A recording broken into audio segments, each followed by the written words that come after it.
hands. Got it. Okay. And I hope you'll all be comfortable with this while we move forward with the program. My name is Carolyn Parker. I'm currently president of the American Ethical Union, and it's my delight and my privilege on behalf of the AEU Board of Directors to welcome you to this second of 3 listening events that is hosted by the board. These events are designed to create opportunities for members to ask questions and listen to each other and to clarify our understanding of proposed scenarios that we'll be seeing again, with an opportunity to make a decision at Assembly 2023, which, mark your calendars, is July 29th. We're here to provide information so you can make informed decisions. Resolutions are going to be prepared related to the choices that we have as we begin to try to determine our path forward in the AEU. We know that change is always a bit frightening, but it's also an opportunity. And so we hope you will take this opportunity to listen to each other compassionately and with great care as we prepare to talk about the future of the American Ethical Union. To help us do that, our Interim Executive Director, Dr. Rachel Pfeffer, is going to present these scenarios to us and explain to us a bit more about the process and outcome. Rachel? Thank you, Carolyn. Hi, everyone. Thanks. It's very exciting to see you all on a Saturday afternoon. I'm going to present a short slide presentation to lay out the scenarios. And we're going to use a conversational method called fishbowl, and I'll explain exactly how that works. And I have reached out to a number of people to let them know that they will be in a fishbowl. I've also sent you out the information sheet and Hank's scenario, which is another scenario that came in. So we're going to mute you all during the fishbowl, and only the people in the fishbowl who we spotlight will be able to talk. We will also not have chat working during fishbowl because it's very distracting and hard to actually have a focused conversation. So I hope you'll understand that. We will then debrief after the fishbowl, and during that time, we'll take questions verbally as well as in the chat, and that will be open. So I'm just gonna go through this quickly so to make sure that we're all on the same page here.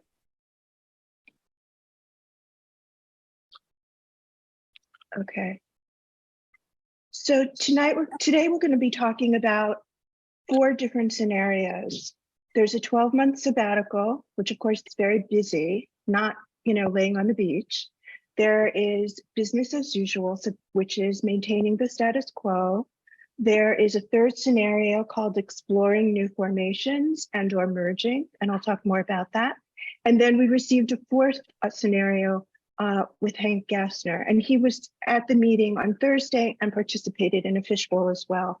And I sent you all, I believe I sent you all the link, yes, to the video that happened on Thursday evening. So you can watch that when you want to. The first scenario, which is reimagining the AEU, would be a period where most, or if not all, the programs would be on pause. And during that time, committees would be on pause, and we would be meeting with an organizational development consultant that we would hire.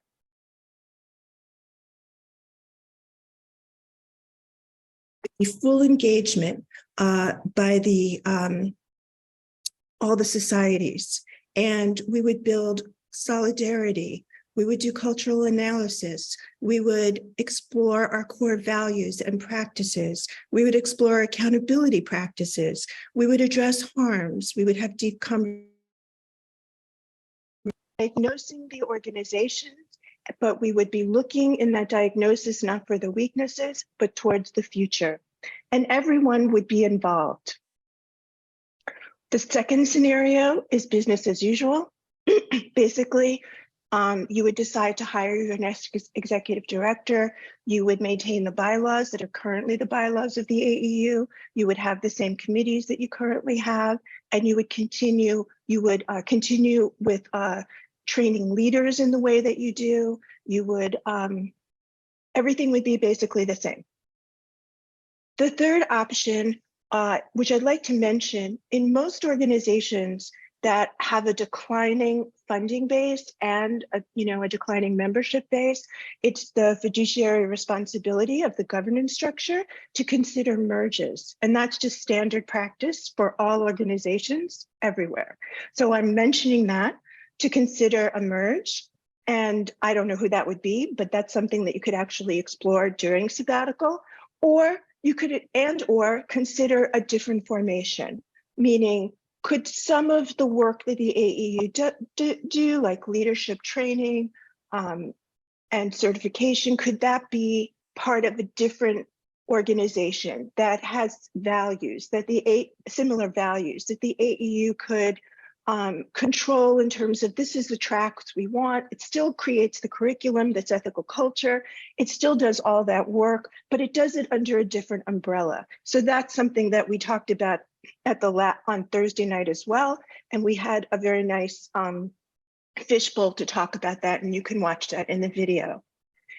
The fourth scenario is Hank Gassner's scenario, which is basically combining all of those scenarios together into one, which is basically, yes, hire an organizational development consultant, but also let's keep business going. Let's keep doing certain things. Yes, conference, ethical educators. Well, of course, we're going to support pay the bills no matter what, leadership training, visiting leaders, consulting leaders, keep that going and do the organizational development work. And Hank also supports exploration of new formations. And he mentioned the Institute for Humanist Studies, and we talked about that on Thursday night as well, Unitarian Universalists and the American Humanist Association. All those organizations were actually represented on Thursday night. We had some guests and we talked about that as well. The fishbowl, what's that? So basically we're going to spotlight, as I said, 5 or 6 people or 4 to 5 people, and each fishbowl will last for about 15 minutes. And then we will unspotlight you and take clarifying questions from the audience. And then for about 10 or 15 minutes during what we call a debrief. And the questions that I want to focus on are specific to the fishbowl. They're clarifying. And I want to just explain what a clarifying question might sound like. It might sound like, I understand that once we vote at the assembly, and if we choose sabbatical, we will need to hire an organizational development. Can someone say more about that? That's a clarifying question. It's based on something that was said, and it requires more clarification. Just to remind you. I'm also giving a plug now for the restorative justice training that's coming up May 31st, June 9th, and June 10th. And the reason we're doing this, aside from that it's an assembly event, which is very exciting, is that the restorative justice is a tool that will be very, very helpful in the coming year if and when you choose sabbatical or anything that you choose, because it creates a container that's safe to have diverse conversations, meaning diverse thought, and to able to engage in ways that don't harm people or don't make people feel like they weren't heard. Or this gives you a really great tool to work with. And it's also really great out in the community. There's so many applications for it. So I hope that you tune in on May 31st to learn more about that. Thank you very much for listening. We're going to get started. And I'm always grateful to the Salmon who do the impossible. Okay, so we're going to start our first fishbowl. Thank you, hi Richard. And Jake is going to make sure that everybody's in the fishbowl and everybody else will be muting yourself. Okay, hello fishbowl people. We're going to frame this conversation. We're going to talk about the process of sabbatical. Now, I'm going to talk for a little bit because I'm actually going to be reading from the information sheet. So we're going to explore the organizational development process and the consultant. The OD is a multidisciplinary study and practice of all types of human dynamics in service to organizations. It's evidence-based and it's grounded in social psychology and applied behavioral science. So for example, in scenario one, an OD consultant would be hired to create a work plan, a timeline. They would do project management, design and implement communication, evaluate and guide the reimagining process using evidence-based theories and practices. They'll have an opportunity to work in all the organizations and to help us see what is a healthy organizational model by sharing us other organizational models to spark our imagination with experience and opportunities to engage the entire organization. We will be doing different kinds of exercises, analysis, prioritizing, and decision-making. And there's many ways to facilitate diverse conversations, and we're going to learn about the fishbowl is just one of them. And so they're focused on transformation rather than incremental or reform changes, meaning they do not focus on the weaknesses, but make recommendations for transformation. And they'll gather knowledge, imagination, provide us with feedback. I wanted to ask the fishbowl, given what the scope of work is, whoever's not muted, could you mute yourself? Thank you. Given what the parameters of an organizational development consultant is, do you have any questions related to hiring an organizational consultant to guide the process of renewal? Is it clear enough how the process would work and how the engagement of all societies would work to create a reimagined future for the American Ethical Union?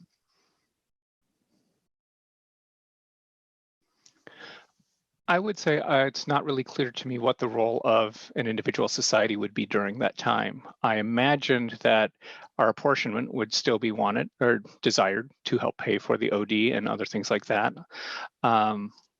Although I can see that it might be a hard sell to some members to explain, if overall the AEU is doing less directly for societies, should the apportionment be the same? But beyond that specific issue, I'm not really sure what, for the St. Louis Society, Asheville, or anyone else would be expected to do in collaboration with the OD, if it would be a whole bunch of listening sessions with all membership, if it would be emails, if it would be, that person flying around and meeting with all the boards and leader. Yeah, I just don't know. Okay, great. That's really helpful. Anybody can jump in who's in the fishbowl. Jeff, you're on mute. I'm not sure we're discussing just the original proposal or. Yes, we're just discussing, sorry, Jeff, we're just discussing what I just read. Okay. Right now. Well, I would just say, it sounds promising, obviously, and I think it's the duty of the board to decide to undertake some kind of review. I see it in terms of, in other words, a strategic planning work group, which would, have the help of a professional consultant. And I think that's fine. Depending on, of course, the skills of the OD. Sometimes they can be futile and sometimes they can be really insightful. And raise the questions that Lance raised, what would be our role? The ethical movement is the societies. The American Ethical Union is basically a network, a common ground. So we would be engaged, the skills of our membership should be brought to bear to participate in this kind of a review. Ken, did you have anything you wanted to add? Are you able to speak? I know you're moving around. Hi. No, not at the moment. I don't have questions about the proposal, about the OD proposal. Okay, and so it's clear. And I'll be clear. able to sit down in about 5 minutes.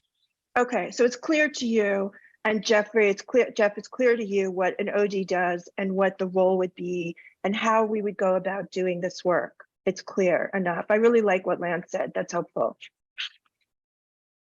Can you tell me or share kind of what you feel when you think about the process of exploration for the future of the American Ethical Union? As we explore the sabbatical as a scenario, how do you feel about it? Are you asking how we feel about the sabbatical as a part of the process? Yes, I can yes, talk about that. sabbatical. That would be great. I think the sabbatical I personally feel it's unnecessary to dismantle the organizational structure and go down to skeletal format for this. I think we can remain alive and doing what needs to be done. And I think Hank did a really useful job in pointing out some things which just have to keep being maintained. I really don't think a sabbatical, it may be necessary for an individual, but for an organization, I think it is unwise. We can still have a board, it can still operate, but the theme of the year can be this reorganization, this examination, this self-reflection, but to basically dismantle the organizational structure and have a placeholder. I think, you know, after having gone through a pandemic where so many things were in suspense to begin with, and this past year where unfortunately with disruption or this, the board was having trouble functioning, we basically took a year off already. So I think another year off would not really be the best choice for us. Anybody else would like to comment on that? You know, I've never been in an organization that has done this sort of thing, but this actually does feel like perhaps the opportune time for any organization to do something like this, with Elle having passed and Bart having stepped down. Like, we are already in a point where the AEU is going to have to rebuild. And so if there's any point where it would work to say, let's take a pause, decide what we want the rebuilding to be, this is the ideal point. I'm not saying for sure that it's a great idea, but it's a better, it makes sense in the timing in a way that it might not otherwise. Thank you. I have to agree with Richard. I have some fundamental problems, and I'm speaking from someone who's been legal and compliance officer for a couple of not-for-profits and have gone through strategic plans. And I know from professional associations that the loss of funding and the change in leadership are two reasons that organizations get plunged into crisis. But if you diminish and you withdraw, you create the third one, which is less presence, less availability, less visibility. So we'd be adding a third element of the crisis. The most successful strategic plans involve deep dives by people who remain with the organization to understand all of its elements, and an up and down process where at each stage, not just at the end, does the strategic plan go down to the lower levels of the organizations and the chapters, but it then goes back up with a renewed vision. If we really cut back, we're relying on the intellects of outside experts to tell us what's wrong, and not really staying engaged to see how things play out. So it's been my experience that I was Lisa, they wouldn't give me as much. That if you diminish the business as is, it's really disruptive of the strategic planning rather than being part of the exercise. We have to do both. Can I just say something? We're not talking about strategic planning as a scenario. We could add it, but that isn't what we're actually talking about. It's a different process than strategic planning. So I just wanted to have the clarity here. Okay, sorry, Ken? Yeah, I also feel that things, operations of the AEU, at least those things that are most useful, should go on. I am concerned that a year of inactivity may cause societies not to want to contribute. And I'm also concerned that if we drop apportionments for a year, that it will be difficult to put those back into budgets. So I'm concerned about the disruption, and also, I'm a communications person and a program person in my society. I want that contact with other people. So I think what Hank is saying, which is a kind of a compromise between some of these things, is what it makes most sense to me at this point. Yeah, great. Thank you. I wanted to also tell everybody that the legal opinion has come in, and the AEU has the flexibility to create the provisions and any special rules it might need to adjust during a sabbatical without being out of compliance with the IRS or the New York State. What type of governance or task force or working group do you think would be needed to support the sabbatical? Because it's not that there's not going to be anything going on. It's actually going to be a lot going on. It's just not going to be business as usual in the sabbatical, right? So it would give the opportunity for space to do other things, but there will need to be a working group that will to work with the organizational consultant. Can you imagine what types of groups and task forces might be needed? Because we'll need to think about that to include that in the resolution. Well, I'm one who feels that it's not necessary to do violence with the board of directors format. So it's a board of directors, still governance of the society. And while your legal opinion may say that it can be done, I agree with that. It certainly can be done. I just, I'm saying that I don't think it's necessary. And beyond that, of course, a focus group. I promise I won't say strategic planning, but it would be, I think, a guiding task force to deal with the OD and to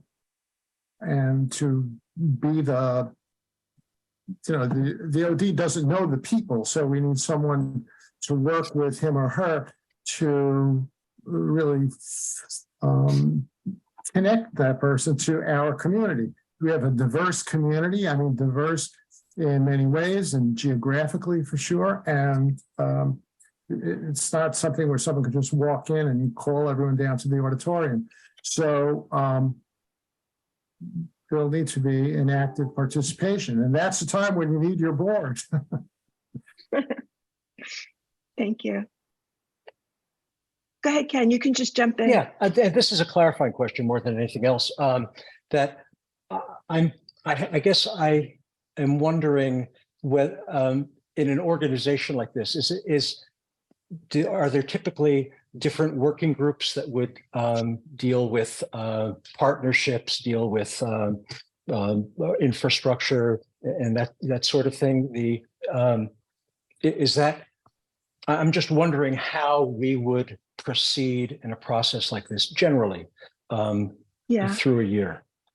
Yeah, generally speaking, since it is a year, you would want to have different groups that would, deal with partnerships and societies, because the OD will need connections to that. There will be a work plan. They will have people, and this is what I'm asking, like, what do you imagine? Because you get to decide what the architecture is. And you can also, it's not cut in stone. So along the way, like, oh, we didn't think of having a funding group to work with the OD, but we can see that now this would be useful. Let's create one. So it'll be a fluid process that will be supported by the board, of course, as Richard says, but also by task forces that can make the engagement easier for the organizational development consultant. And I would imagine that they will do some Zoom, but that in person will, of course, make a huge difference as well in terms of the quality of the conversation, right?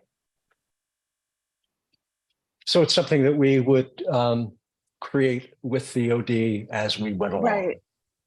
Yes, you would start with a solid scope of work, of course, but then there's room for creativity. Thank you. Yeah, I don't really have a good answer to this question. I haven't thought about like what the details of the process and organization would be around something like this. I just don't have expertise in this area, and I'm also having trouble distinguishing the question between what would we need to do in order for the process to be successful, and what would we need to do in order to keep still having some services for the societies through it. And some of the things that Hank mentioned as the light version. So, I think that, frankly, your expertise, Rachel, the OD's expertise, whoever, will be more important than my expertise sitting out here as a software developer in St. Louis. I really can't give you a good answer to this one. Okay. I wanted to just, Jeff, did you have anything you wanted to add? No. Okay. I wanted to say that I wanted to talk a little bit about what you just brought up, Lance, kind of, the apportionment and the services and, Hank's scenario. And we are actually going to be talking more about Hank's scenario in another fishbowl. But I do want, since you brought it up, it seems organic to kind of talk about it in terms of what would actually be critical to continue, and could it continue? Like if we include the ethical education people to, business as usual, how do they engage in the reimagination at the same time with their time and resources that we have, many of them not even being paid? I'm just curious how you imagine that.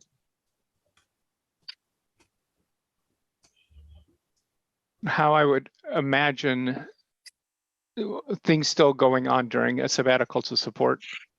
Yeah. Yeah, it's a difficult question. And I think it's really going to depend. Different societies have different needs of the AEU.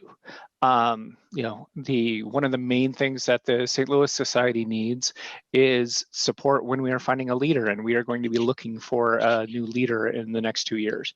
And a leaderless society doesn't need that at all. And so there's different needs. Like having a service to help us find a new leader will be something that's very important, but that's also not something that we need all the time. It's an intermittent need, but when it's there, it's big. I can definitely see things like FES and YES going, and there's a lot of other services. Which ones of those would actually be necessary? I think possibly the best information we're going to have from that is going back to the survey that happened last year, asking the different presidents, what are the things of the AEU that people actually use, and go from there. Right.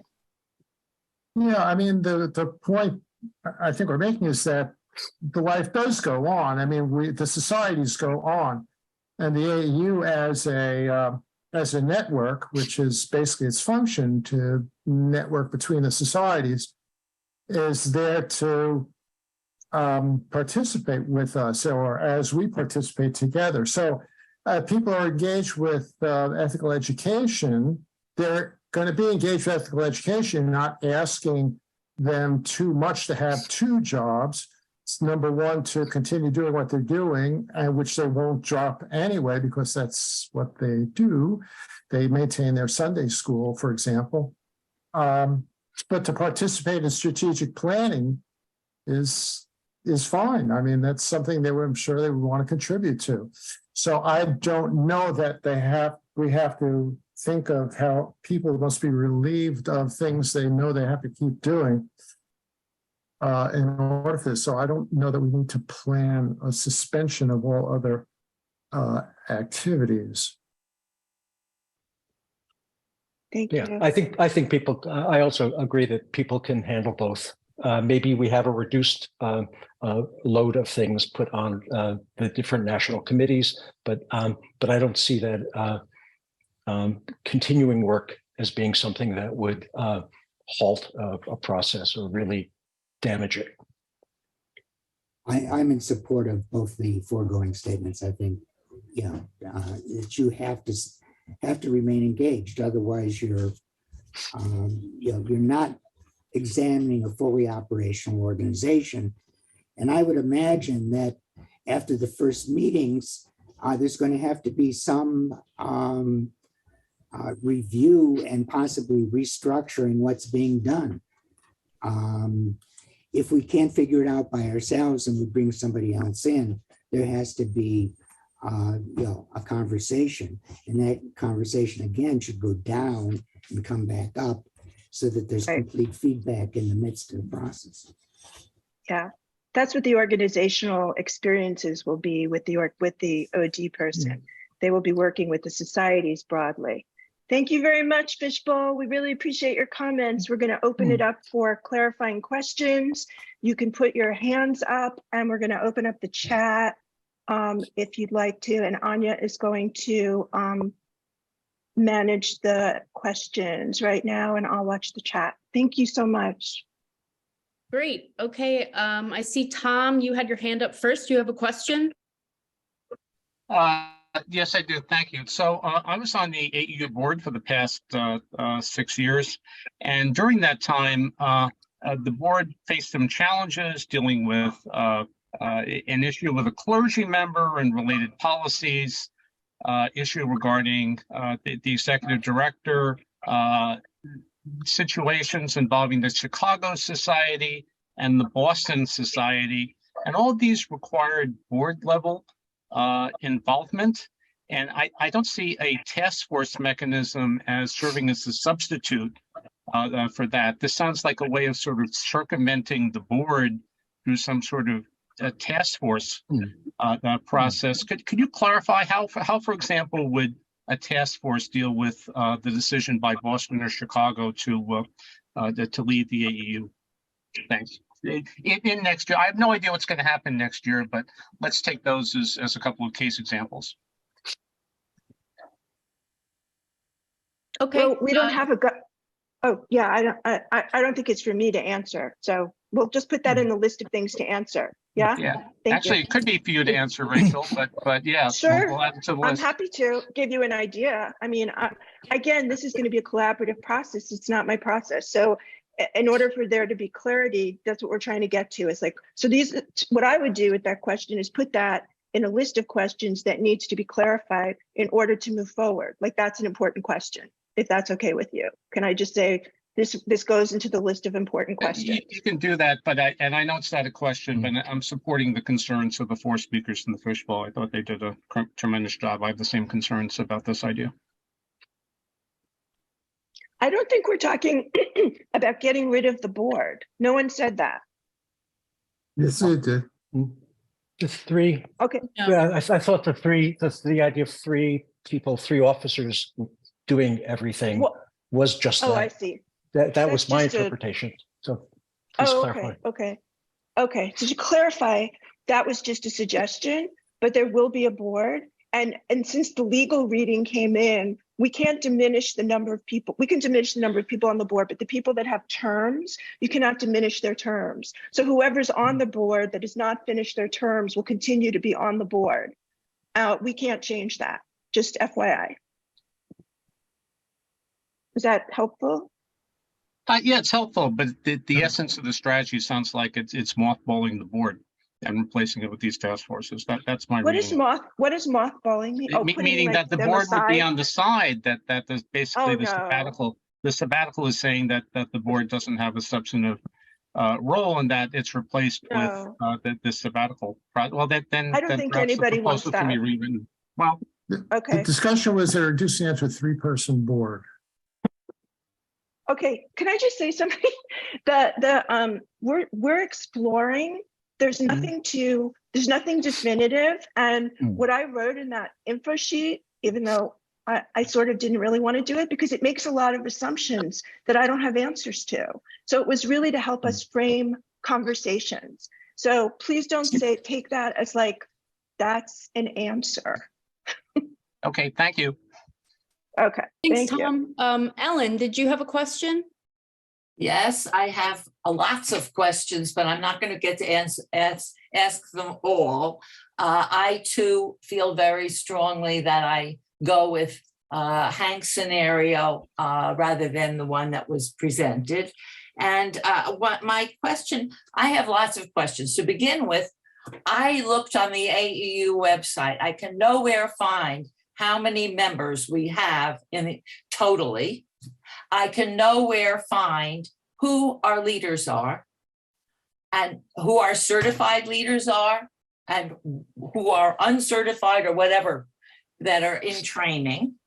I also think that the word sabbatical is a red herring, because to most of us in this world, sabbatical means taking a year off. So the fact that you are going to be doing things during this year, I just think it was a wrong term.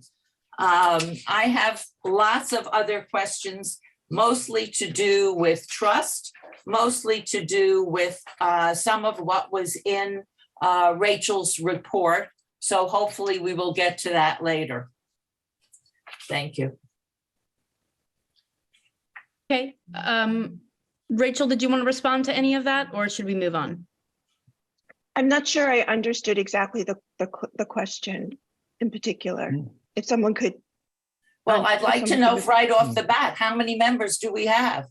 How many leaders do we have? I mean, these are things you should know.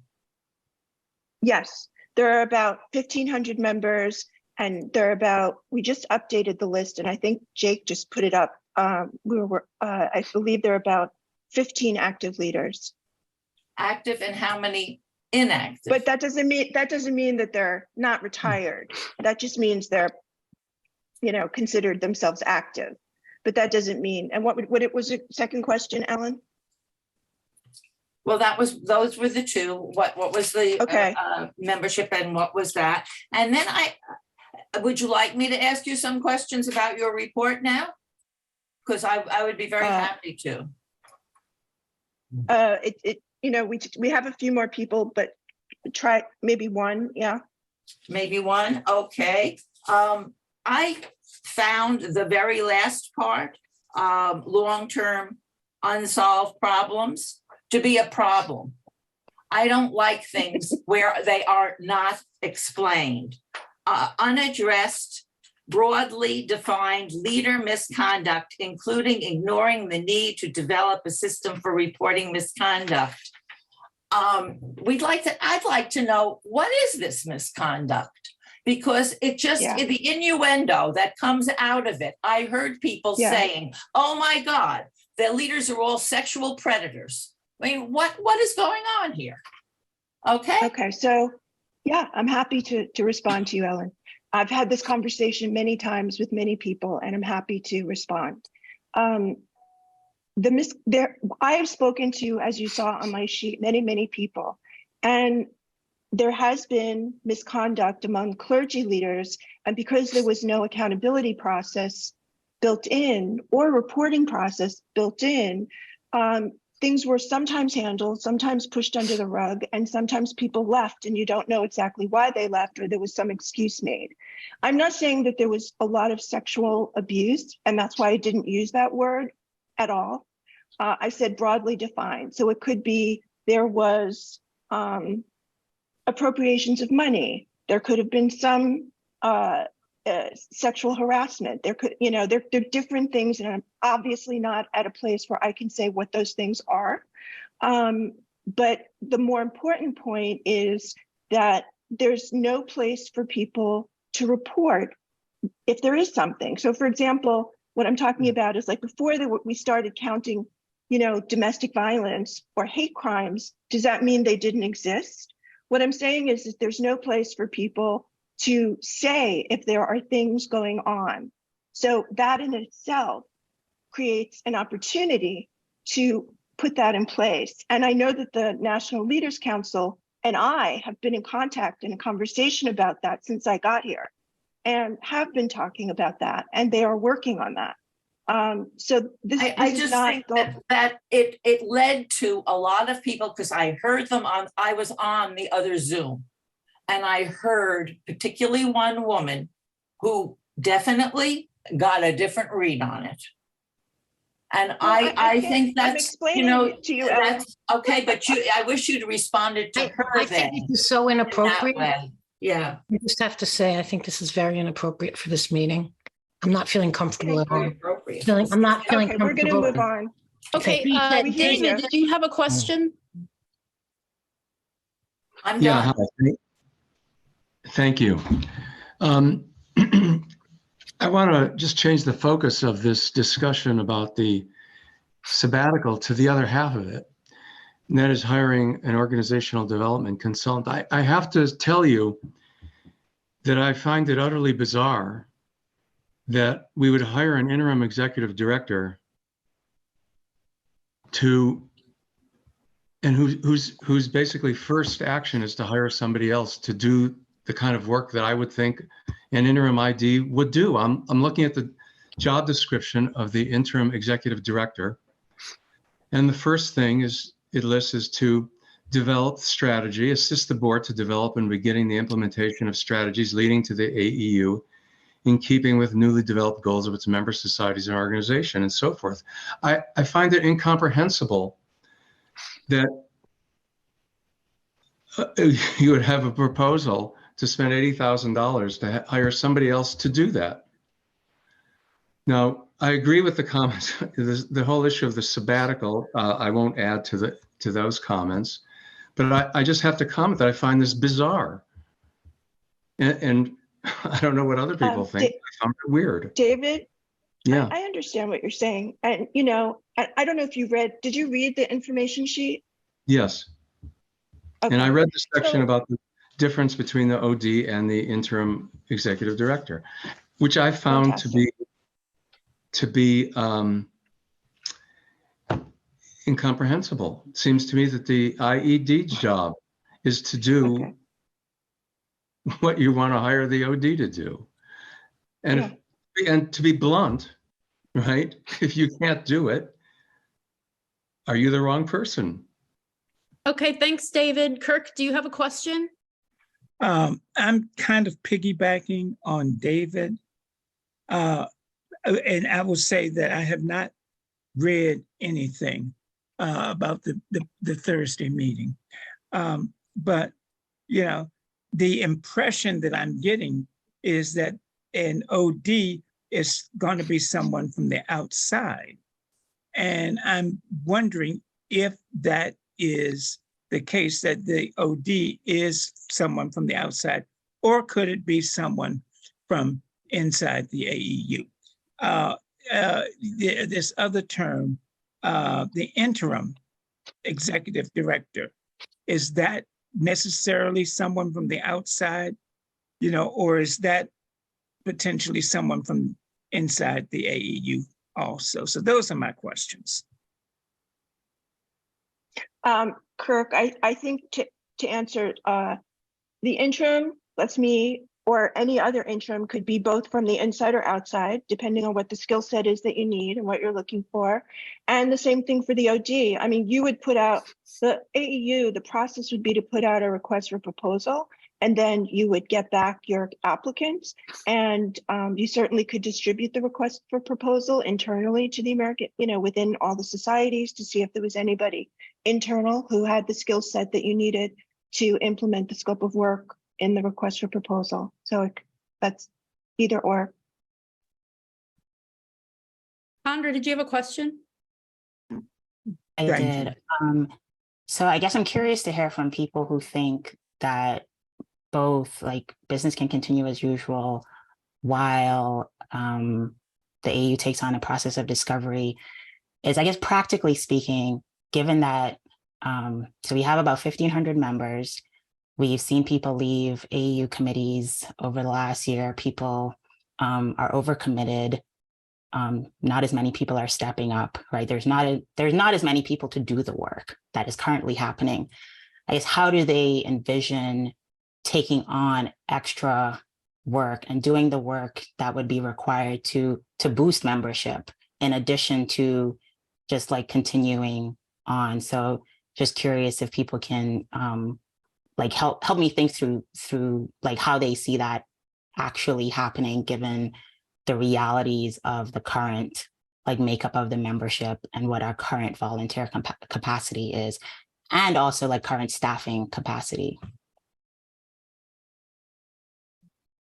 Great question. Does anybody from the fishbowl want to respond to that question, especially people that were really strongly in support of continuing on and not supporting sabbatical?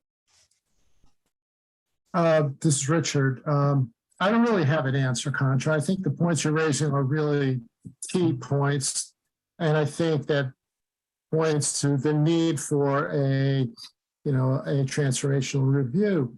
On the other hand, and I think Hank did some really good presentation here by picking out the things that really need to be kept alive.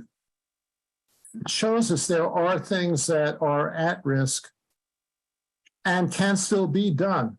They're not, it's not impossible, but the danger of dropping them is too high. So I think it's possible to basically step back and see what things need to be done. The YES program, I don't want to go through them all, of course, leadership.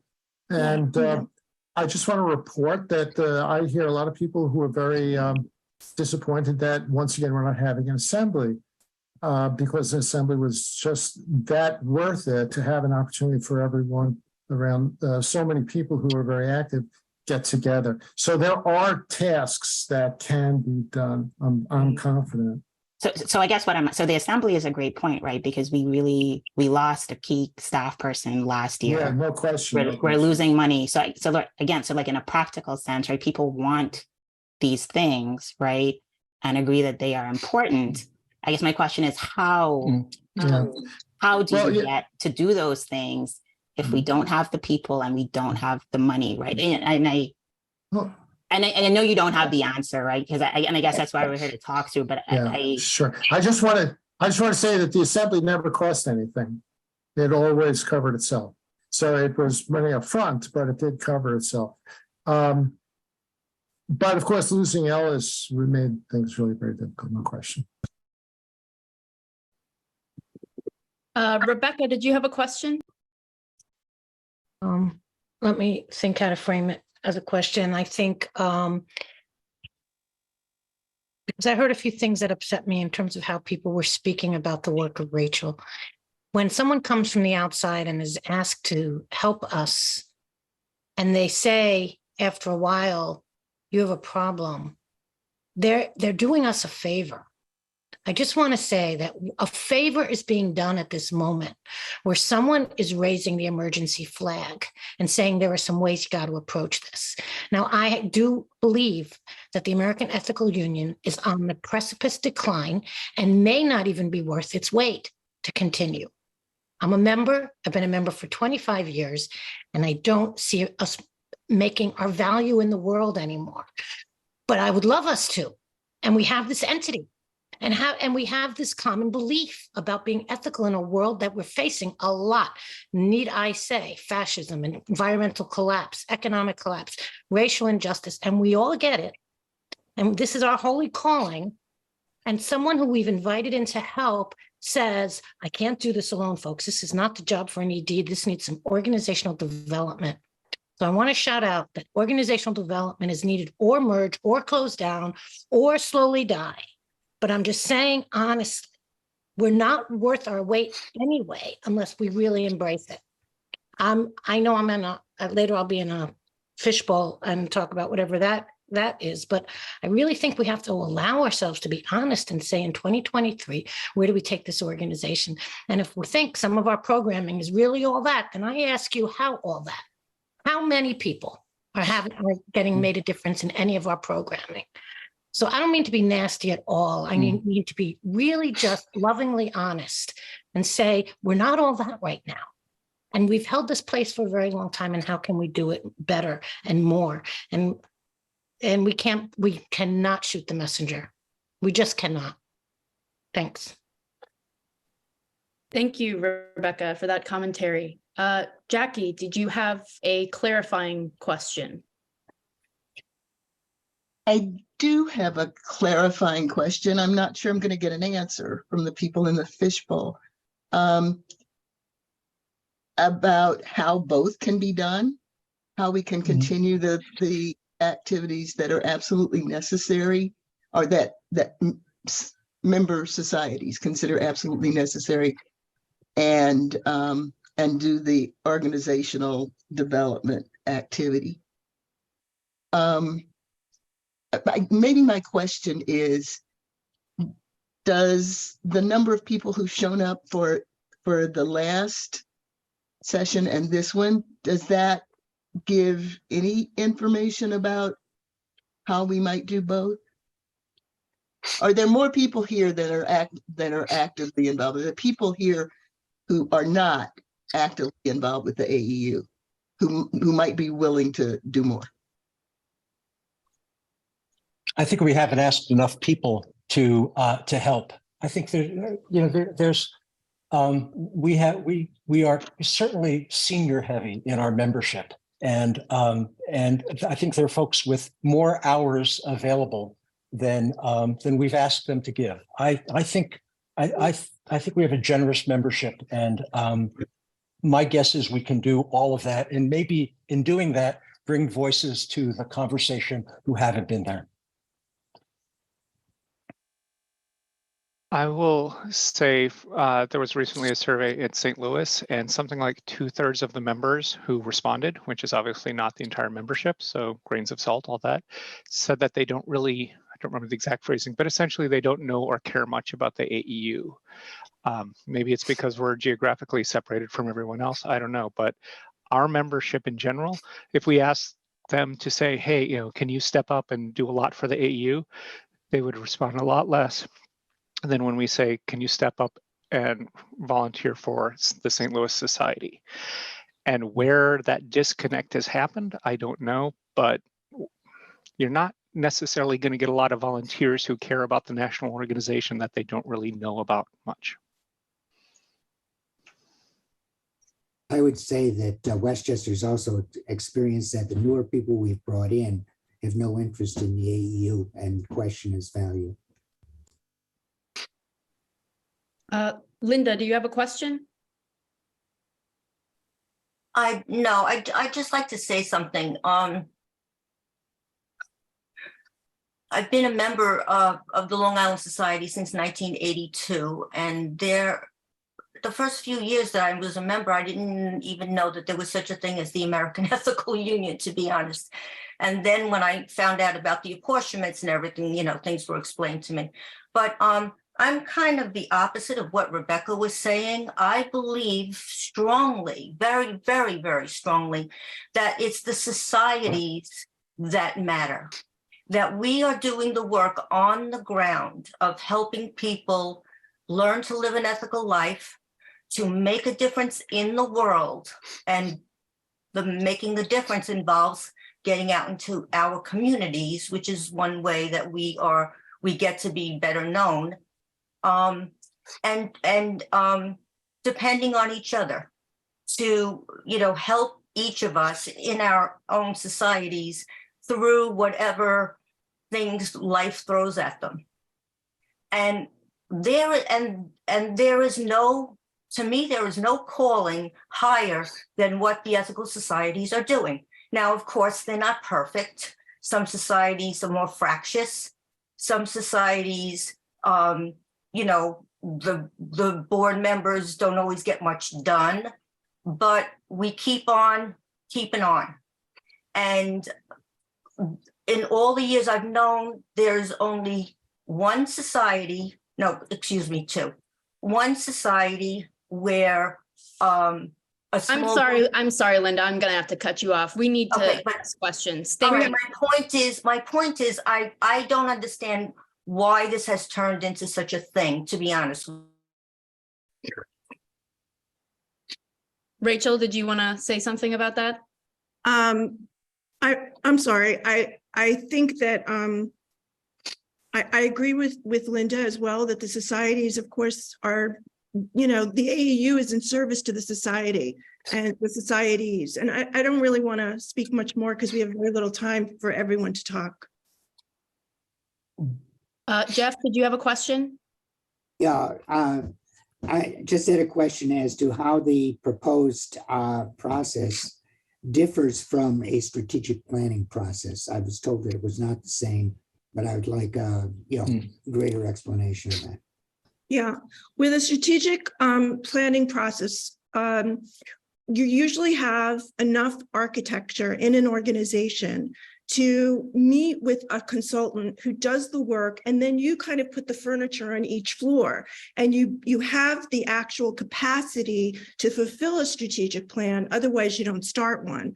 And there's a lot of discussion about the value of strategic plans, and certainly we could debate that at another time. But at this point, quite honestly, the American Ethical Union does not have the capacity to even do a strategic plan that would be honestly in tune with the capacity it has. There's just not enough structure, infrastructure, and capacity to do a strategic plan. That might be something you do the year after you reimagine yourself, or in the process of reimagining yourself. You could do small parts of a strategic plan, but you wouldn't want to overwhelm whatever resources you have by spending it all on strategic planning. Jay, do you have a question? Yes, really quickly, I just wanted to build off of this idea. I'm glad, Rachel, you kind of brought up the idea of capacity again. And also, Ken, you spoke to it a little bit more further. I'm a person of ask, right? Like I will ask anything, and I'm wondering if anybody in the fishbowl could actually speak to the importance of how people are asking for support and how they're asking for people to stretch their capacity to be in support of the AEU in whether this process or past processes, because I'm thinking I've asked folk in this movement to do multiple things, but the response is either not in pace and quite it's not accessible. So I'm curious as to what does the ask look like at this point for getting people to be involved with the AEU? Does anybody want to field that question from the fishbowl?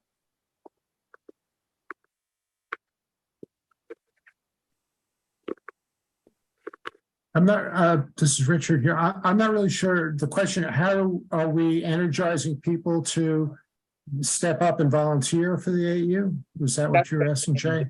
If that's a better texture, that worked perfectly fine for me.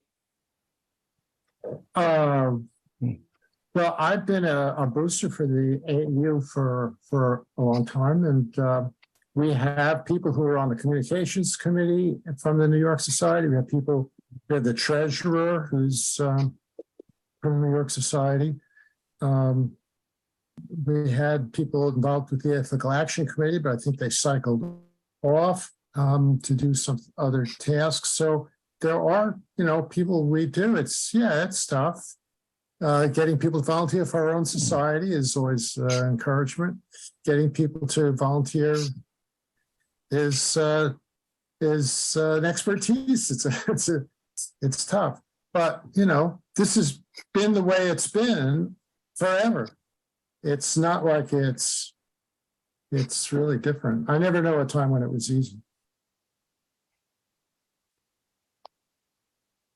Okay, I think we have to, we're doing our next fishbowl, and Jake is going to spotlight people. Thank you for your questions. We'll have a debrief after the next fishbowl.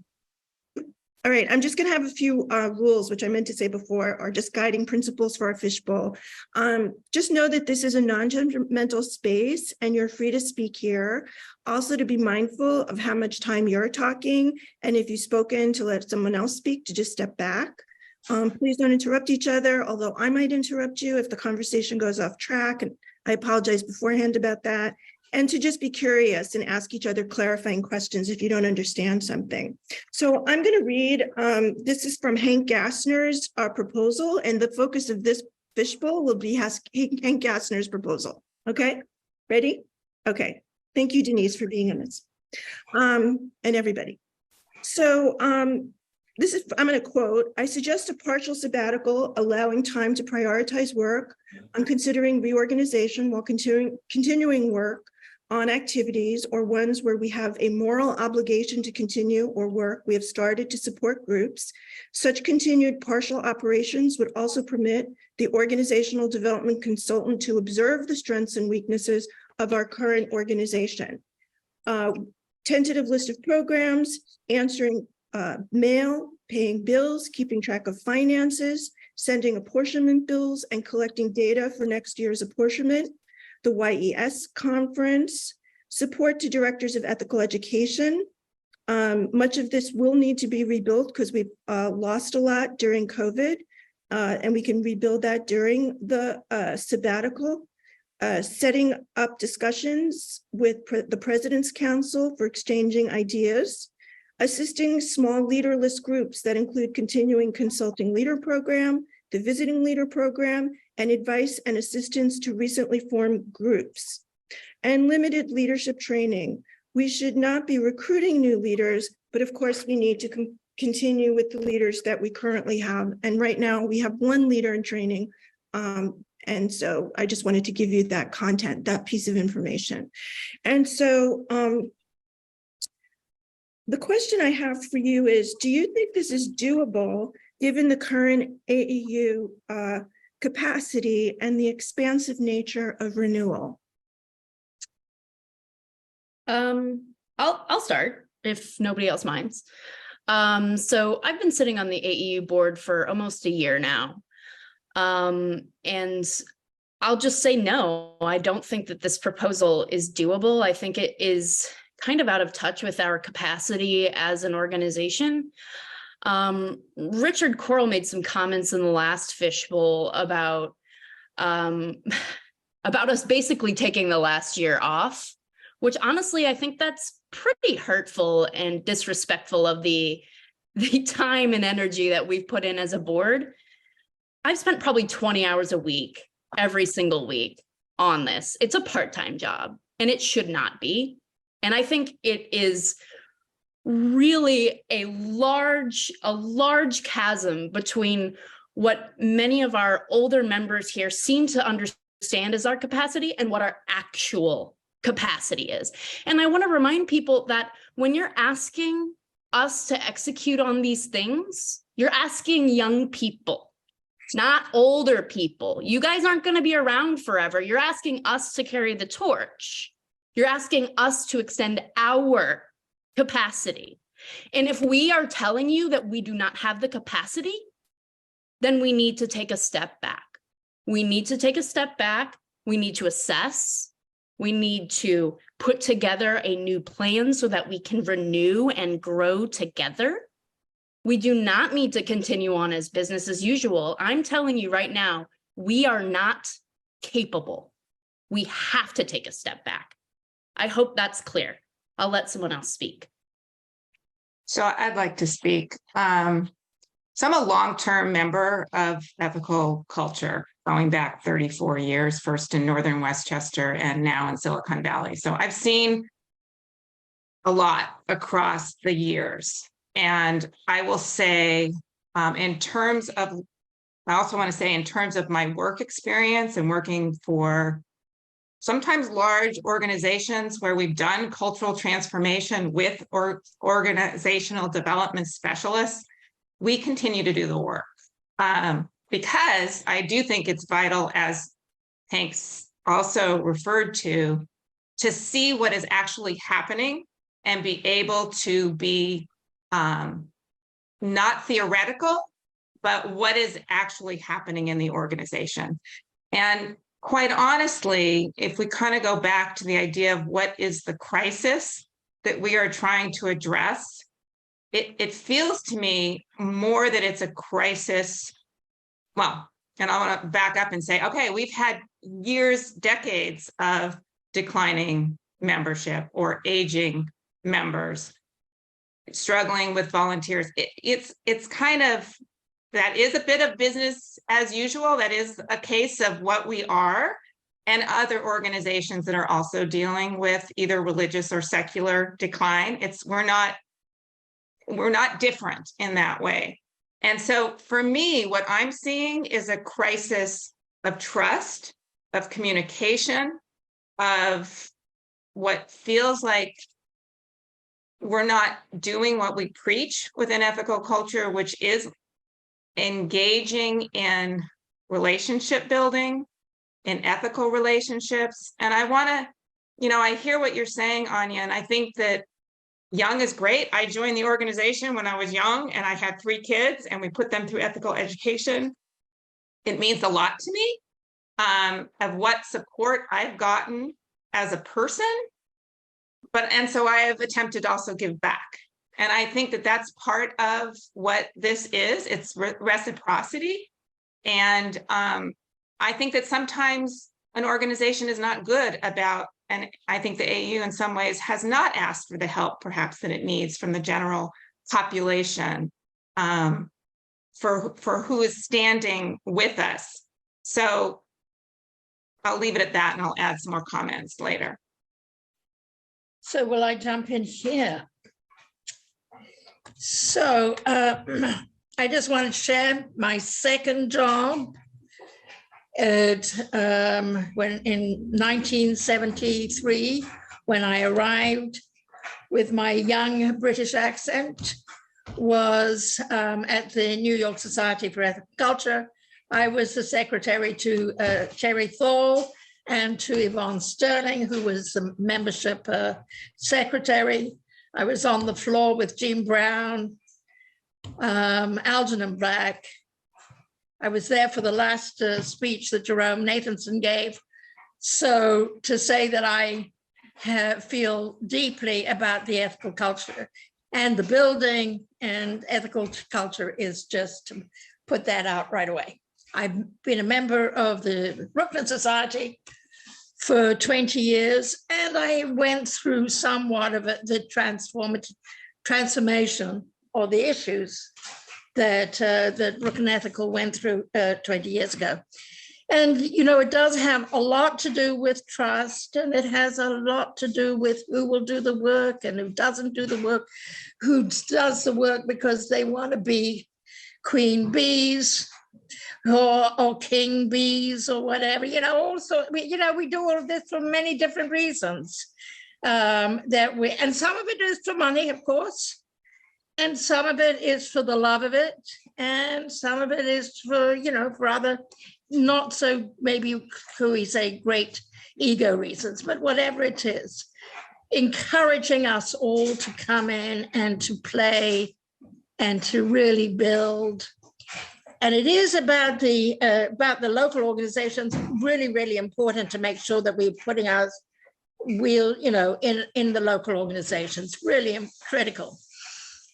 But what to do at the AEU, and I for some time have thought that what the AEU needs really is a flash, a star in the universe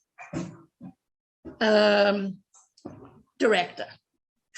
I was around for Jean Cockton. She was, you know, a great administrator. But we've never, you know, nobody's really ever paid attention to saying we need, you know, who are the stars out there? Like, let's go to Planned Parenthood. We go to Planned Parenthood. We all know that it's Anne Richardson's daughter, who's is well known.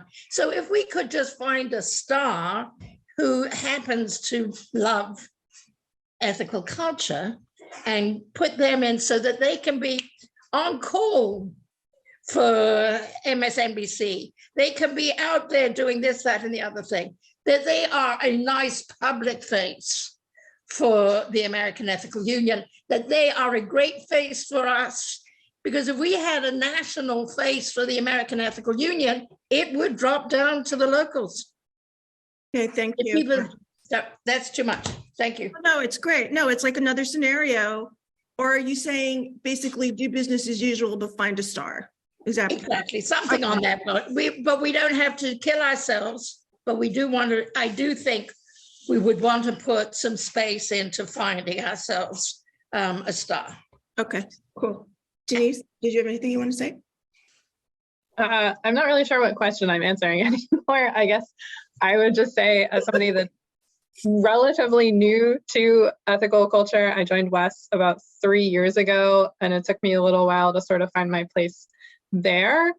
I don't have any strong feelings about a national organization, or really, I think, a lot of knowledge about how that national organization serves me or WES specifically. And I also don't, in my experience, I think maybe part of the problem with getting people to help with things is a lack of clarity around how people can help. And from sort of this, my like very outsider perspective, this situation and these scenarios and the conversation kind of seem like a mess. So like it's hard to know where to start aside from just like watching it all happen. I don't know. It's definitely a mess. That's true. It's a break, Anya. It's not such a mess. It really, I mean, we've got lots of people coming in. Everybody wants to have a chew on this. It is rather good. It is rather good. And, you know, to have, and to provide a space where people can come in to have a public chew, I think is great. And I don't see that we have to throw out the baby because the bathwater is a little dirty. Oh, I think it's a little more than dirty, Vandra, but all right. Well, you know, if that's the case, I'm sorry. I just want to say, I may be wanting to cover over some rather deeper distresses within the movement. And let me tell you, I don't want to say that I can't point a finger or two about some things that I think are horribly wrong with the current history. I mean, current being the last 10-year history of not only the American Ethical Union, but other and even my own society. So I do not want to say that all is good, but I don't want to throw out the baby with the bathwater. And to be truthful to you, we have to find, and I was the other gal too, we have to find where we can come in for the deeper gripe, because in fact it's true. We don't want to have the deepest gripe with everybody because then we'll scare off everybody. But we want to be able to find the place where people can come in for the deep gripe. So one of the issues that I feel is going on and is that I think there is definitely a benefit to bringing in an organizational development or a specialist to work with the organization. I also think they need mediating expertise because we clearly have some real divisions and some people that have been very hurt and very, some people feeling marginalized. I mean, I think this really has to be dealt with. And to me, that's a bigger priority than, and honestly, I think the idea of shutting down doesn't make sense to me. We need to be functioning and showing all of our dirty laundry to a highly talented consultant to come in. And that I think, I mean, I've been involved with transformative cultural transformation. It's not easy. People have to do hard work. Not everybody's going to be happy with every process and every step, but it is where we are small enough that we should be able to get into this together. Thank you. Oh, go ahead, Anya. Did you want to say something? No, go ahead. I just want to say that, and I thought you were going to say this, in terms of, you mentioned mediation, that is one of the main reasons for the assembly event this year. We're having restorative justice training so that we can actually create the opportunities for people to address the harms that have happened within the societies and within the culture at large. That is a key way to do that. So I'm saying, I think that there's, from what I have heard and seen, the board itself needs mediation. Well, so that is different than an educational approach. So I think, you know, again, I'm supportive of an organizational development coming in. I'm not supportive of what's being termed a sabbatical. Right. I do think that there's vital things that need to continue. And, you know, I have over time actually seen more come from the AEU in my 3 decades of being with the movement. So I know that progress can happen and change can happen within this organization as well. Okay, thank you very much. We're going to go into question and answer now and debrief the fishbowl. I really appreciate your comments. Thank you so much. And Condra's going to lead this. Thank you. Yeah, so just as before, does anybody have any specific clarifying questions for the people in the fishbowl? Judy Myers, can you unmute yourself, please? So Vandra, I think the term you used was the deep gripe, if I heard you correctly, and I just wanted to know what that means. That's my phrase, but you know, we're just hearing about people being hurt, for example. You know, that there are some occasions when people have been hurt, they're carrying that, so, and they want to have an opportunity to air that, get some resolution, have that exposed. Okay, so you're asking for a space, so that a space exists. Exactly. I call it's not a great term, I'll have to say. Jackie Sims, you have a question? Yes, I actually have 2 questions. One of them is related to something I heard that I thought I heard Linda saying with respect to other people who are not currently involved with the AEU possibly getting involved if they know about it or ask about it. And I did not hear an answer to my question earlier about, are there people here? Because I don't know. Are there people here who've shown up for these 2 sessions that have not been actively involved with the AEU? Is there a possibility that other people who've shown up for these 2 meetings might get involved and provide, you know? Could I respond to that question?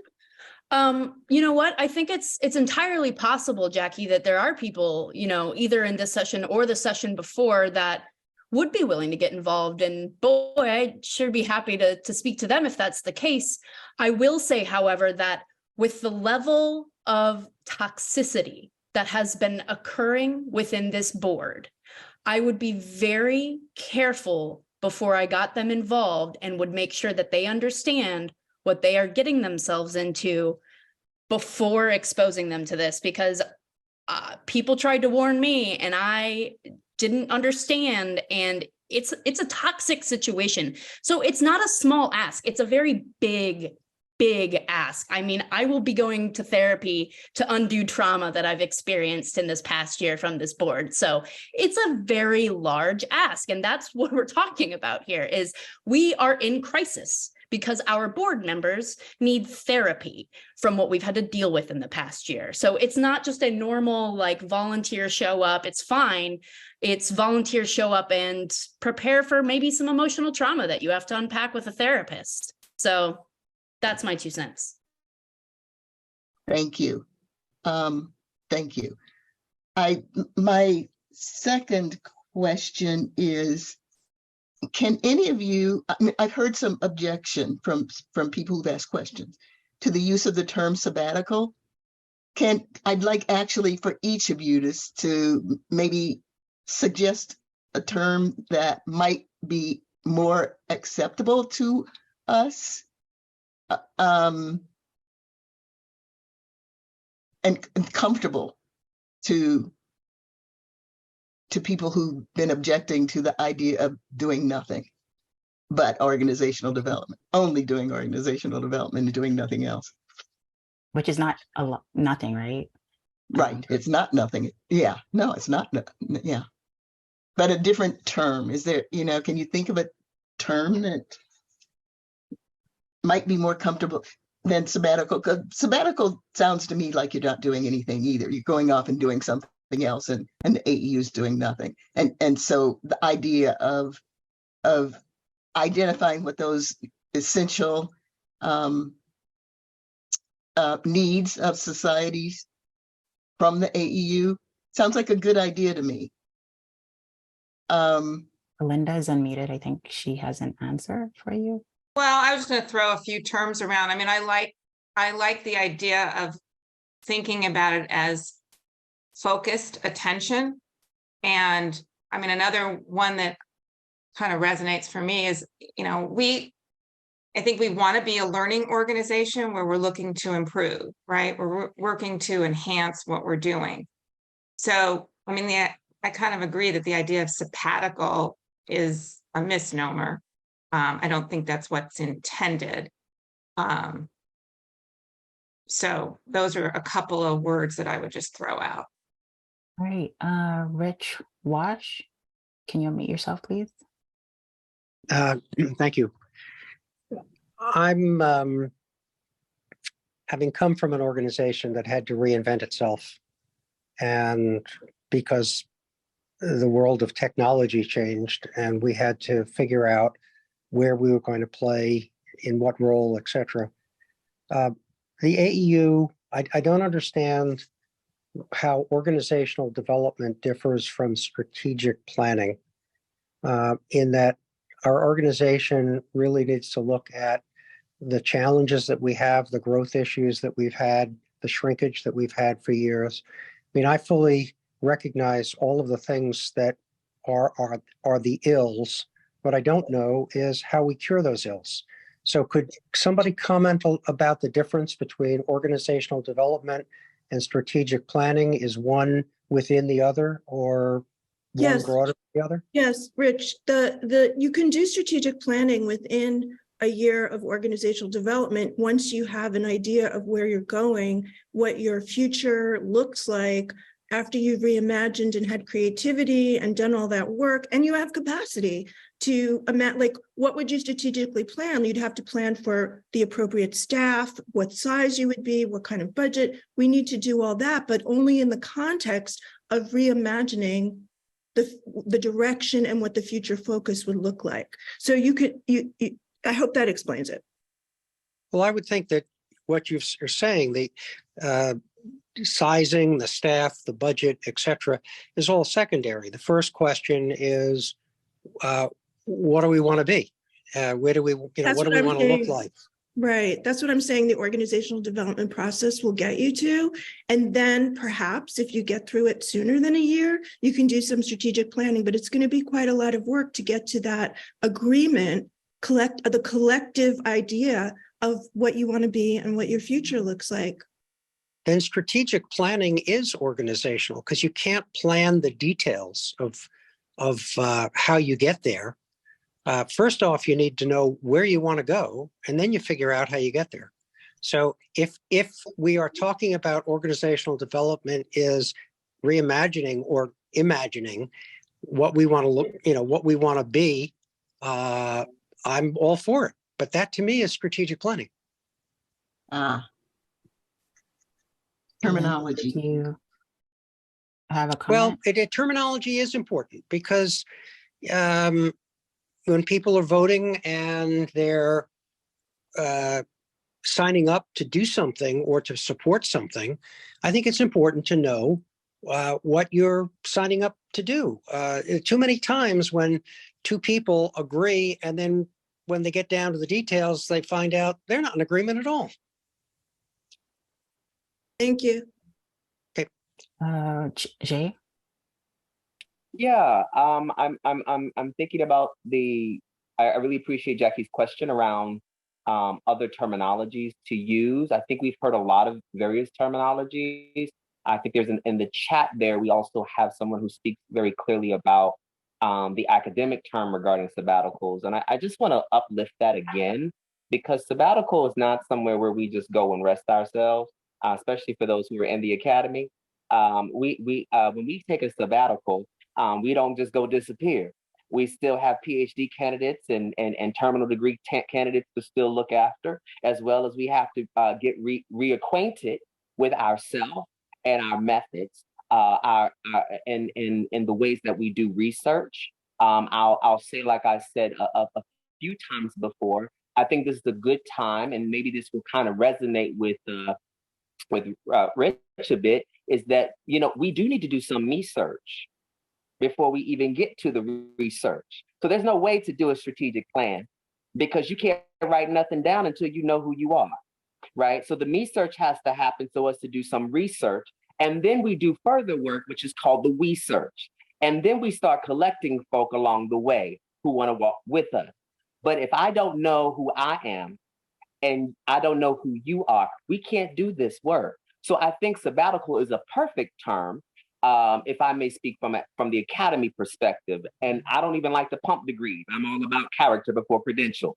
But I think that's just something that I want us to uplift more. And I think we can also begin to think about maybe another term such as reimagining or residency, as we kind of sit back and look at ourselves again in our own house and get our house in order. Because clearly we have heard already that trauma has been induced and folk are not healing. And we are all sitting in this space together, not even in a fishbowl, but literally drinking dirty water from each other, depending on who's talking, right? So I just think that that's just something I want to uplift. I'm not trying to ask questions. Sorry, I didn't follow the rules of the game there. I know that's required. But I just want to state that so that we can all kind of put ourselves in the question about what are we going to turn into? Or what are we going to be if we're going to be anything? What is the me search for us? Okay, thanks so much. Okay, we have to jump to our next fishbowl. Oh, sorry, Conja. Oh, I was just doing a time check. That's fine. Okay, so excuse me. I want us to this fishbowl to focus. You've heard two fishbowls now. One was focusing on the first scenario. The second fishbowl was focusing on Hank's scenario. So that was the framing of the fishbowl, right? We're trying to frame them so we can dig a little deeper into everything that we're talking about. And from what you've heard so far, what gaps do you think we need to fill before we go to the assembly with a resolution? What do you hear is missing from what you've heard so far in terms of the scenarios? Can I ask a question? Sure, David. You said this is the last fishbowl, so is there not any discussion about the proposals to merge with the other organizations? We had a fishbowl on Thursday night where we did talk about that, and we will talk about that again.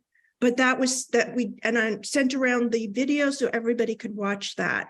If somebody has a comment about the merge, the new formation, if you have a specific clarifying question about that, you can bring that up here. No, I don't have a question. I do have a comment, but I can, if this is not the place for it, then that's fine. Okay. Or I can make the comment. It's your call. Yeah, maybe we'll let the fishbowl kind of, do its thing. And then if we have time, we can add that later, David. Thank you. Okay. Rachel, will you repeat the framing question you had? Yes. So what you've heard so far regarding the two scenarios that we've talked about, what gaps do you think we need to fill before we go to assembly with a resolution? Right? What's missing? We hear sabbatical might not be the right term. Some people, sabbatical is definitely the right term. But I feel like, we're trying to hone in and go deeper so that people feel secure in their understanding of what the resolutions should be. And so I'm trying to narrow us down in that direction. Does that make sense? So what do you need to know? What do you think the collective needs to know as we move forward? Because we still have 2 months that we can do some more, clarifying. Go for it, Jamie. I could have.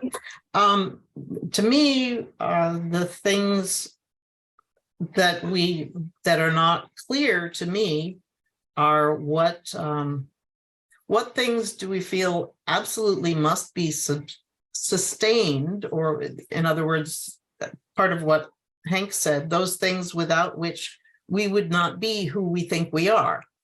So the question is, who do we think we are? And that is, it's not at all clear to me what, and by we, I mean the AEU, what's not what was its purpose in the past, but what is it now? And what does it need to be, or does it need to be? I mean, I think that level of clarity is lacking.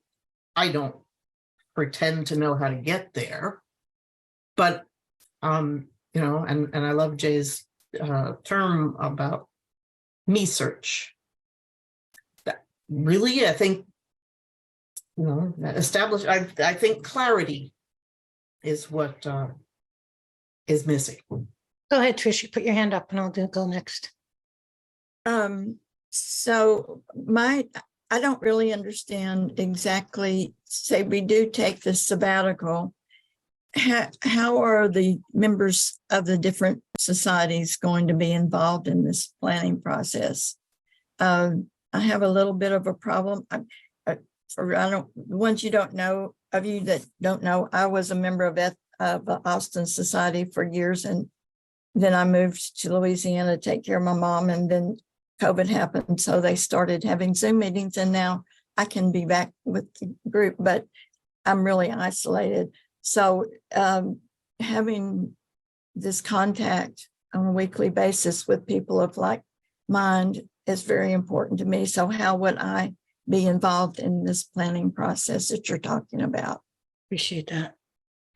I was thinking this, and I thought, Judy, when you were speaking, you were going to say something, and it was different than what I was thinking. So let me say what I thought it was, but where I thought it was going. What do our chapters need, or different societies need, from the central body on a month-to-month basis for the next year? I think that's a question, because we might want to set that up, if anything, right? Maybe I heard a lot of different things already about what the different societies do or don't do. It was referenced that there was a study recently. So can we keep in place the things that the societies need from the central body to sort of keep those things alive? So imagine this. Our Ethics for Children programs all over the country like being networked. I don't know if that's true. Then imagine a network that is vibrant. It has energy behind it, much like behind Scott's screen, right? There's a lot of energy behind the network we have for ethical education for our children. I don't know if that's true, but if that's an alive network, you don't want to shut it down. So what does the central body need to do to keep that alive? But a lot of things are not live networks. They're weak, and they're stressing out the central board. They're stressing the board out a lot. So what can we shut down so that the board doesn't have to deal with things that are already not functioning? So that's one question I have. And the other thing that we can go in with like a positive and a negative, right? The other thing is a declaration of we need change. We need to agree that. I don't know, and I think it was the second option that was status quo, leave everything. If we don't address, if we say no, nobody's happy with the status quo. As I said earlier, these are dire times, and I won't go down the list. But in these dire times, we need to do a lot of change. If there's agreement there, then whatever the next thing. So I think it's a little bit, what are our live networks that can function with little energy added, but function, and can our central body do that? Let everything else quiet down so that we can really concentrate on who we are and what we want to do. I think it's very important. Last thing I haven't heard as necessarily as discussion, and maybe this came up and I'll watch the other fishbowls, but is disbanding an option? Because I've heard some societies say they do well on their own. They hardly relate to the AEU. Maybe the next generation of ethical societies is their individual entities. So is disbanding an option? So those are the three things I thought of when I heard other things happening today. Thank you. Scott or David?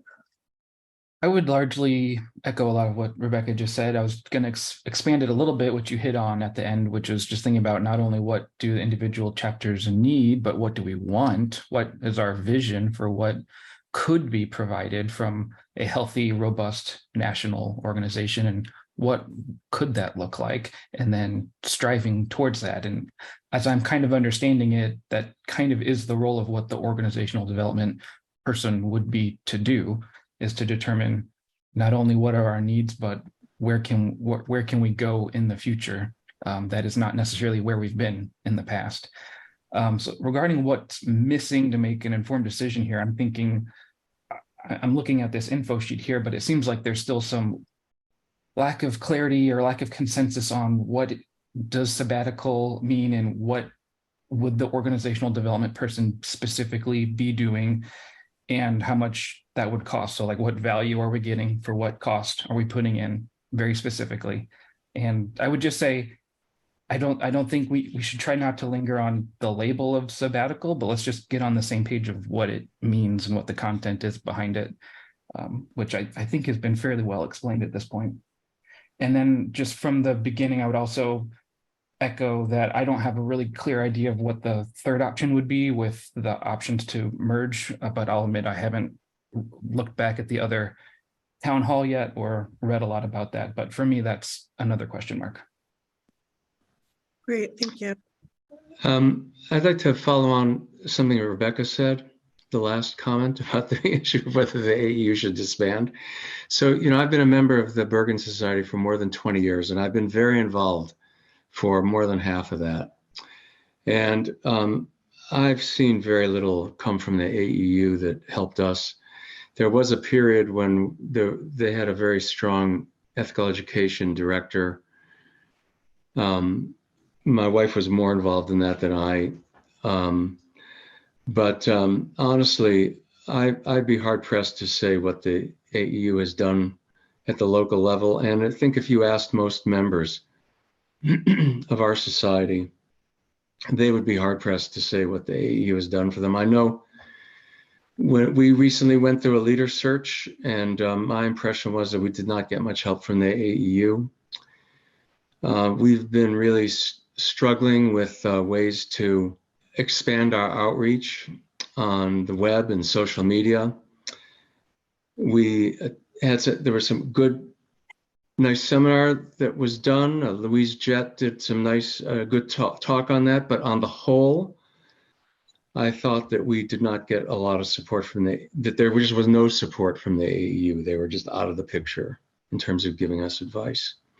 So, for example, when the AEU spent a lot of money on that public relations firm, my feeling was that would have been far better spent to hire an expert on social media advertising and have that person offer services to the societies rather than hire a public relations firm for the AEU. So that's my impression. Okay, thank you very much. We're going to go to debrief unless there's anything burning that you'd like to say before we end this fishbowl, but I really appreciate your comments. This was extremely helpful. Thank you. Okay, we're going to debrief now. Thank you so much. Okay, so if anybody has questions, you know the drill, raise your hand, drop it in the chat. I see Carolyn has her hand up. Carolyn, would you like to ask that question? Yeah, my cat is not as hungry as she thinks she is. So sorry, I had to get rid of her. At the risk of missing an opportunity, I would like to jump on this. There's an awful lot that has come up in this session I'd love to respond to, but I wanted to look at Rebecca's comments briefly. She was outlining the various scenarios and quickly passed over, as we all have been doing, the second scenario called status quo. That one, and I'm not pushing back, Rebecca, I'm just highlighting that it's there. That one has been characterized as basically stagnation, doom and gloom, we're going to die, we're already dying, so on and so forth. And if we're looking at what is missing in the discussion, it's, in my opinion, it's data. If we retain the current situation in which we are and try to improve it, try to move forward with it, what do we need to know about status quo that tells us why we are at this point losing members? We've been losing members at the rate of 1% a year for the past 50 years.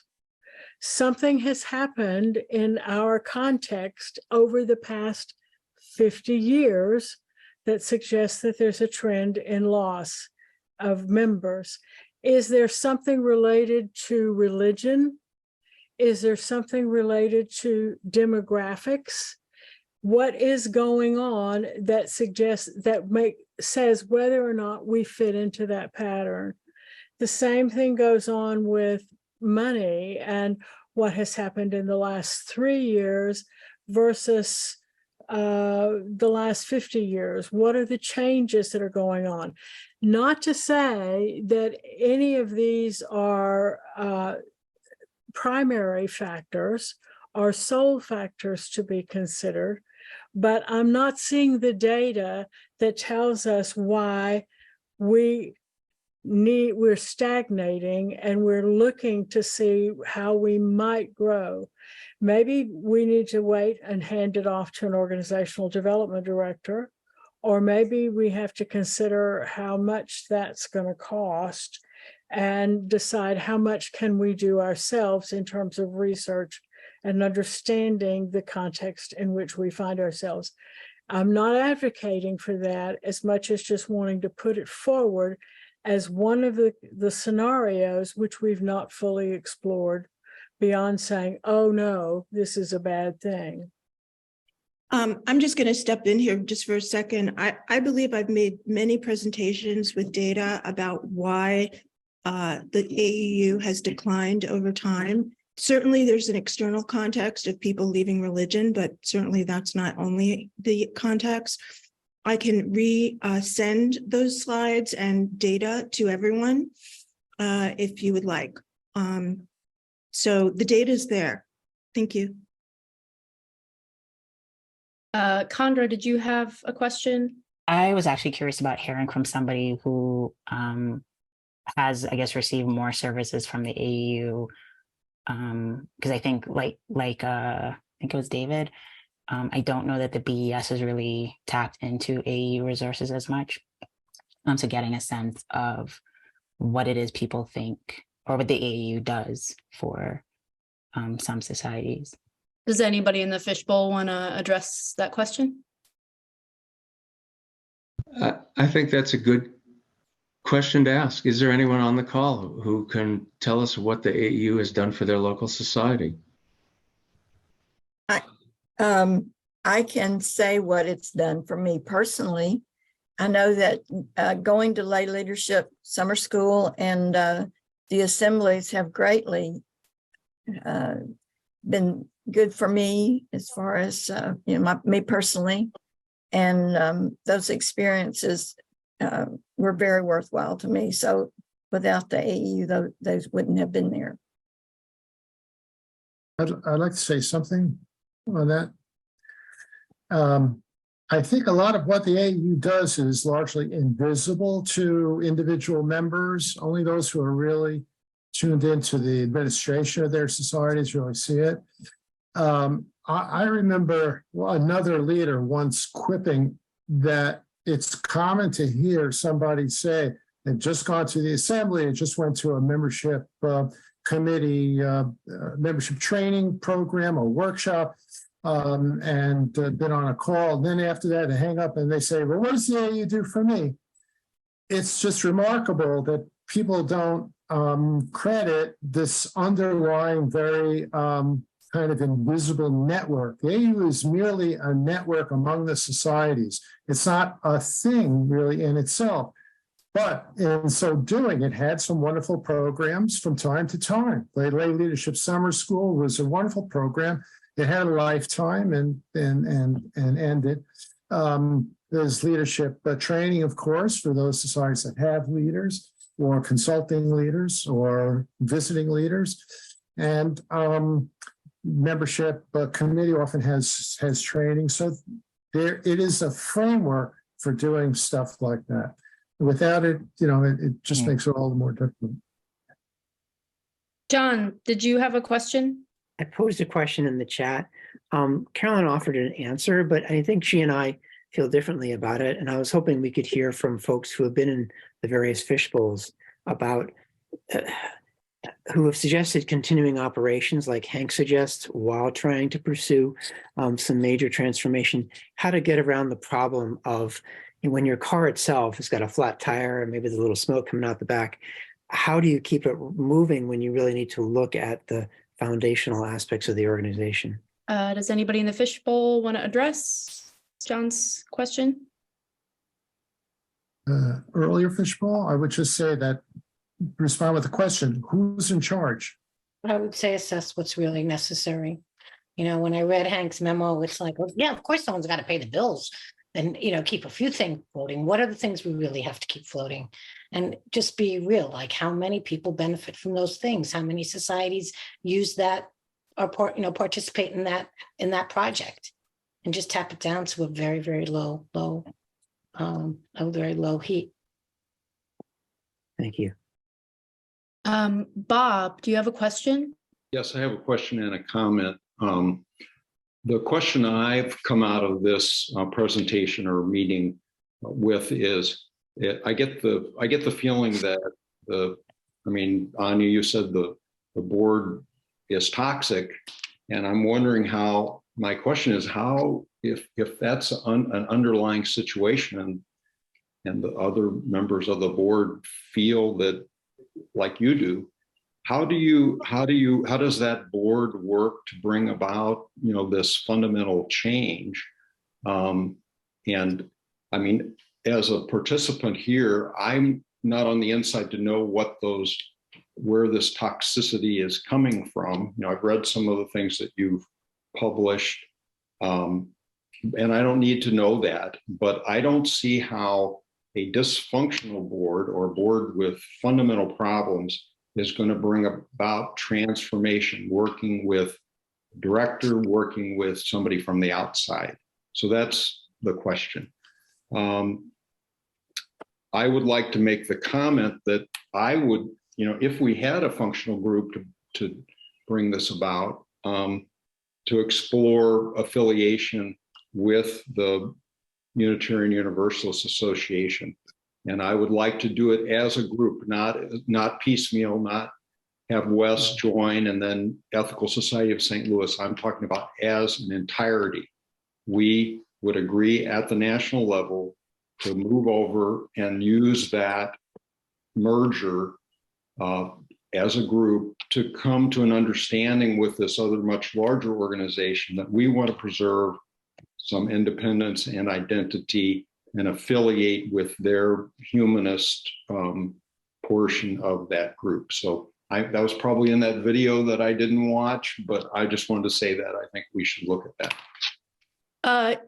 Yes. So there will be some answers to some of those questions you asked. Hi, Kathy, in that video from Thursday.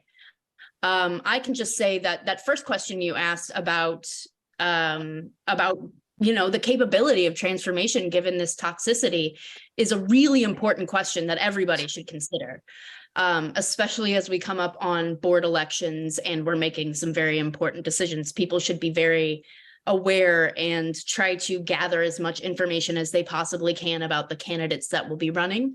And I believe there will be an announcement about the candidates. The Board Development Committee will be making that announcement on June 1st. So that's coming in about 10 days.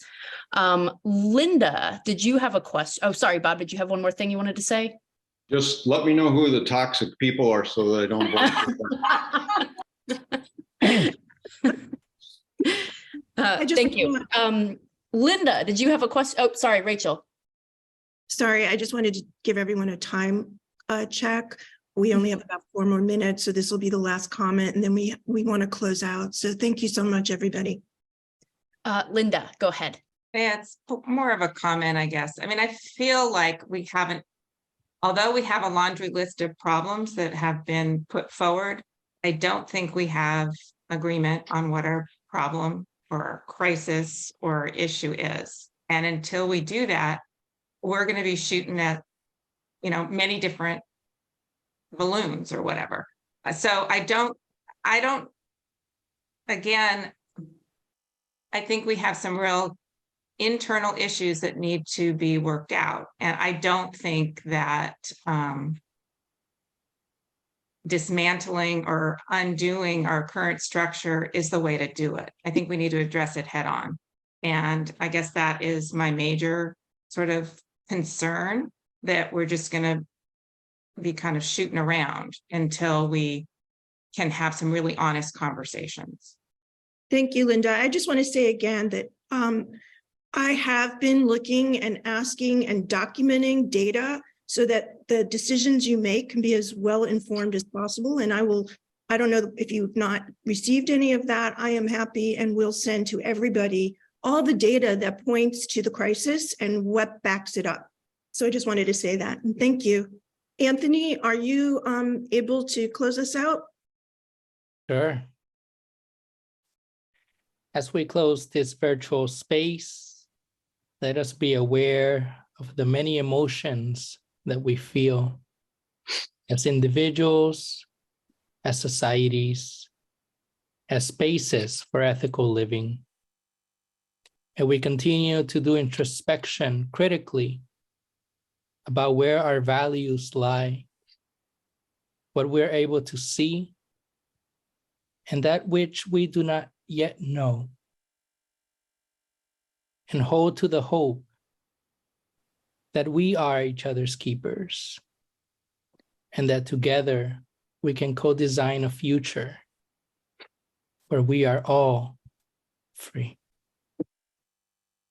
Ashe. Thank you, everyone. If you could just put in the chat as you're leaving one word that expresses how this meeting was for you. Thank you so much for your time this afternoon. We'll be in touch. I will send videos and chats and more invitations and more conversation. Thank you.